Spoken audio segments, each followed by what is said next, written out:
certainly important. And as Ray said in his presentation last year, we saw an unprecedented level of criticism and scrutiny focused on global financial services.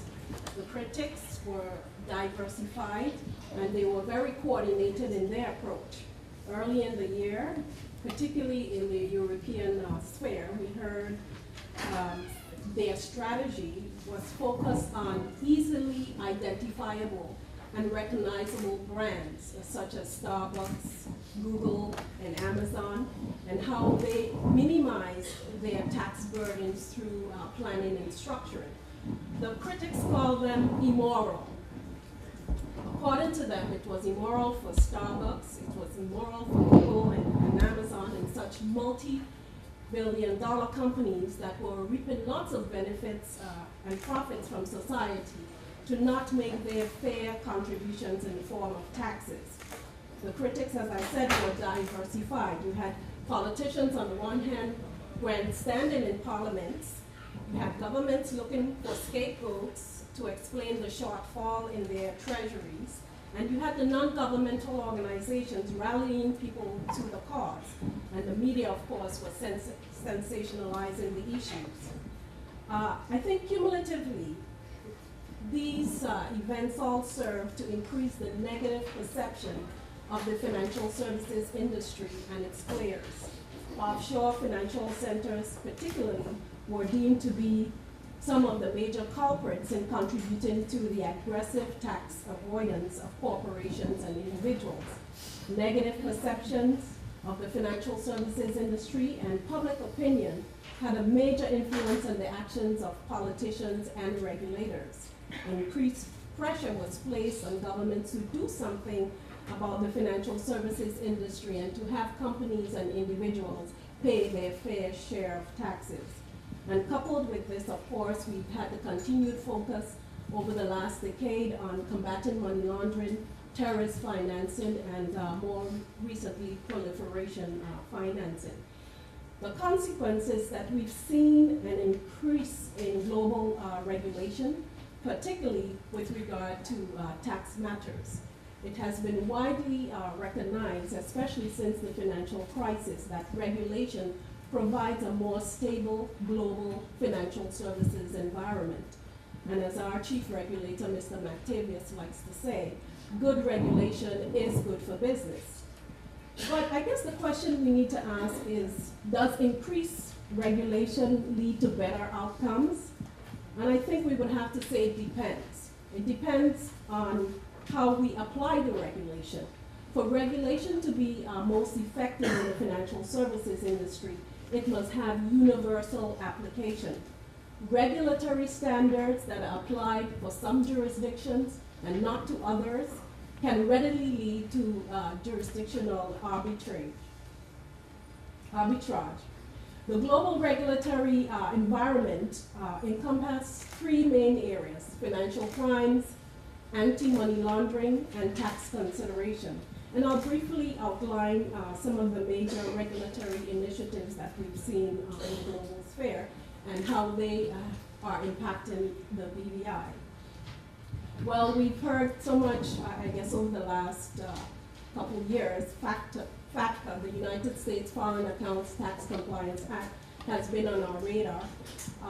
And I certainly think here in the BVI, we've been asking ourselves, how do we become FATCA compliant? It is perhaps the most wide sweeping legislation that the world has ever seen with regard to tax matters. And it's designed to find American tax cheats wherever they are. It goes into effect in July of this year, and it aims to combat tax evasion by U.S. tax residents using foreign accounts. The United States requires all its citizens to pay taxes on their global income. It includes certain provisions on withholding taxes and requires financial institutions outside the U.S. to pass information about their U.S. customers, and that's why you will find you have increased scrutiny, for example, when you go to the bank and they want to find out your affiliation to the United States, and will take your U.S. information. And that information has to be passed on to, well, in our case, it will be the financial secretary, which is the competent authority for tax matters, which will then be passed on to the internal revenue service in the United States. And failure to meet any of these new reporting obligations will result in a 30% withholding tax on financial institutions. As FATCA has universal application, I don't put this as that we won't foresee any jurisdictional arbitrage is projected here, because every country has to comply with FATCA. Now, on the other hand, the British Virgin Islands and the other overseas territories and the Crown dependencies were required to sign up to what we will call the Sala FATCA or the UK FATCA. And the BVI signed up to the FATCA type agreement with the United Kingdom in November, and it enables the exchange of information for tax purposes on an automatic basis. I think because this UK FATCA is not globally applied, as it's only been applied to the overseas territories and the Crown dependencies, that we can expect to see some jurisdictional arbitrage where if universal application is not put in place when it comes to FATCA. As a result of the June discussions coming out of the G8, the BVI and the other overseas territories and Crown dependencies all agreed to produce action plans on the misuse of companies and other legal structures, and to set out concrete steps to fully implement the Financial Action Task Force standards on beneficial ownership. Beneficial ownership has become a critical issue in terms of trying to decipher the real beneficial ownership of financial structures. And that is something that the BVI and I'm sure other jurisdictions are very keenly following and trying to be aware of.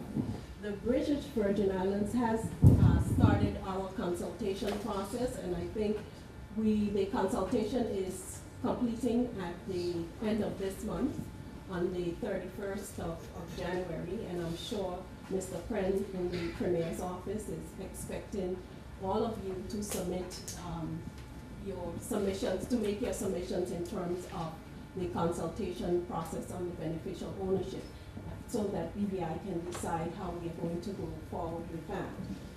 But it will certainly be one of the major regulatory push in the international arena that is going to impact how we go forward, whether, excuse me, whether we decide we are going to have a central registry or what public registry or what our information sharing with regard to beneficial ownership is going to look like.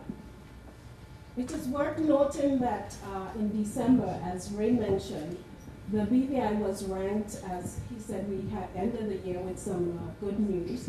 The BVI was ranked as a top-tier financial jurisdiction by the Financial Stability Board in its latest evaluation on the adherence of countries and jurisdictions to global regulatory standards. In the FSB annual assessment, the BVI was listed as demonstrated sufficiently strong adherence to internationally agreed information exchange and cooperation in the areas of banking supervision, insurance supervision, and securities. The assessment was based on the recent IMF and World Bank detailed assessment reports.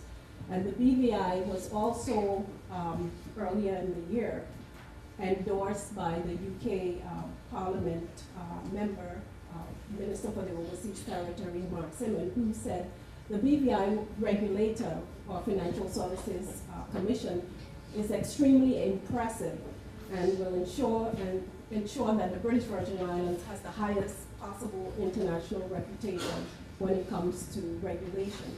And I think that is a good endorsement for us in terms of our regulation. But there are other issues that we've certainly been concerned with. The alternative investment fund. The alternative investment fund managers regime was implemented, and the BVI has signed up to 26 agreements that will allow us to continue to market funds in Europe. And we are waiting, I think, on one more agreement to be finalized, and that is with Germany.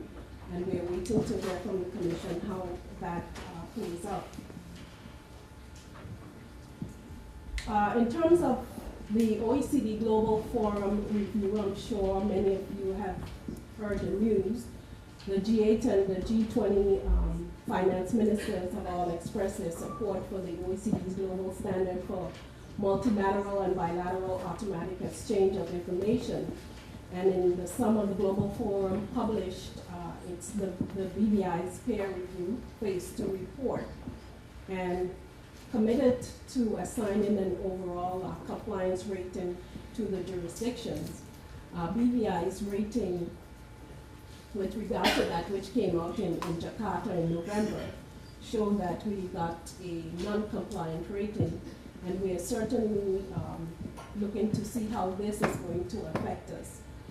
The financial secretary has said that the BVI is doing all that it can in terms of making sure that when we get a revised assessment and that we are able to become compliant with the OECD peer review phase 2 report. In December, the BVI also signed a joint statement to commit to the early adoption of the common reporting standards being developed by the OECD, and over 30 jurisdictions have signed up to this rating.